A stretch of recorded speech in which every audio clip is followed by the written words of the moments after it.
Hi, I'm Mike Munoz, and I'm a rod builder. I'm going to show you how to do inscriptions on rods. It's nice to have your name put on a rod. It's also important to have the specifications, such as line and lure weight. There's lots of different ways to do it. I'm going to show you how I do it. The pens I prefer to use are originally designed for writing on paper, but I've got to treat the sharp edges of every new tip by rotating this on a mildly abrasive surface, sort of polishing it. The point I want to get this to is where it doesn't scratch my thumbnail, because if it scratches my thumbnail, I know it's going to scratch my rod blank. I don't recommend sandpaper. This may take a few minutes also. Let's see if this one's ready. I think we're good. What helps me is using a computer to print out the alphabet and maybe even the words I'm going to write on a blank in several fonts. A lot of us rod builders have scraps laying around. I always tell my friends, keep your scraps. They're great for practicing inscriptions. Where you don't have that opportunity, you can practice your inscriptions in this whole area where your handle is going to go later. It'll be covered up. What I have found helpful is using a flex coat rod support.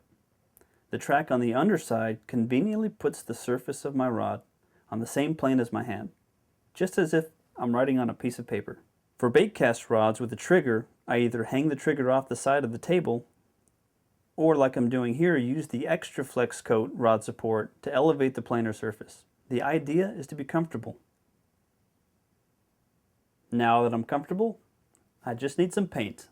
Here I use a Tester's enamel paint in silver. I prefer it over other colors. It seems to flow a little better. You can get this at any craft store.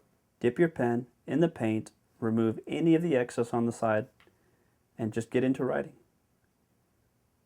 You want this to go smoothly, and you don't have to write as if you're writing on paper. You can connect the letters at any point that you're writing. Just be comfortable and go smoothly. If we make a mistake, we can always take the paint off with a little denatured alcohol. Now I'm going to put the specifications on an actual rod. This is a 6'6" rod, so I'm going to put that on here. I'm also going to put the lure and line weight.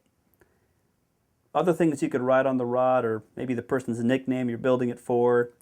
If you're worried about losing your rod, you can always put your phone number and address if you like as well. I like to put the date because, time slips away. I've gone as far as drawing little fish on rods. Okay, at some point we may run out of paint here, so we may have to revisit our paint well. Just be sure you don't bring a big glob of paint back with you. There we go. And we want to leave plenty of time for this paint to dry before we epoxy this. Great.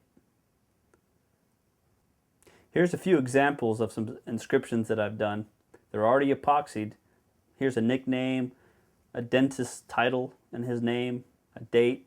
They don't have to be perfect as long as you're happy with them. I love this stuff.